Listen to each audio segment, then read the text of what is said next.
Since the October 7th attack, almost 90% of Israel's farmers have reported significant damage to land, equipment, and livestock. As for servicing the fields, most foreign workers have fled, and many farmers are serving as reservists, with others included in the 80,000 evacuated from growing hostility in the north. First of all, the agriculture in Israel is in danger because most of the fields are on the borders. This threat resulted in a rapidly convened conference on Israel's food security that included agriculture experts such as Dr. Liron Amdur and Yoel Zilberman of HaShomer HaChadash, an organization focused on preserving the land and helping farmers. Zilberman tells CBN News the war has highlighted the vulnerability of the food supply because so much is imported.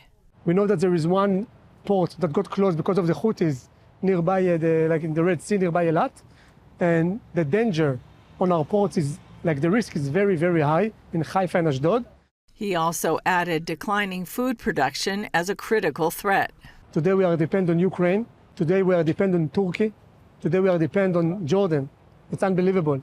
Amdur revealed that on the Global Food Security Index, Israel received a 0 in commitment to food security policy and food accessibility. About 80% of our calories come from imported food, and especially cereal, which is the basics for what we eat, but also for what the livestock eats, okay? So if we don't have cereals, then we don't have milk, we don't have meat, we don't have eggs, okay?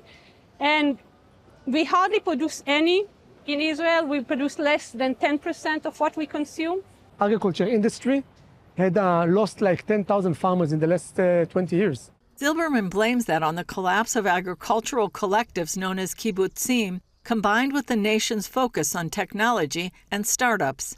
Amdur hopes that given these exposed threats, Israel might see this as a turning point leading to transformation. First of all, food security became an issue. The Ministry of Agricultural and Rural Development, I think about a month ago, they changed their name to the Ministry of Agriculture and Food Security, because there was no government agency to deal with food security in Israel. Amdur has worked with members of HaShomer HaChadash on a strategy to regenerate agriculture by building on the organization's achievements of the last 17 years. We actually built the biggest volunteer organization in Israel. Today we have more than 250,000 volunteers that came to help the farmers.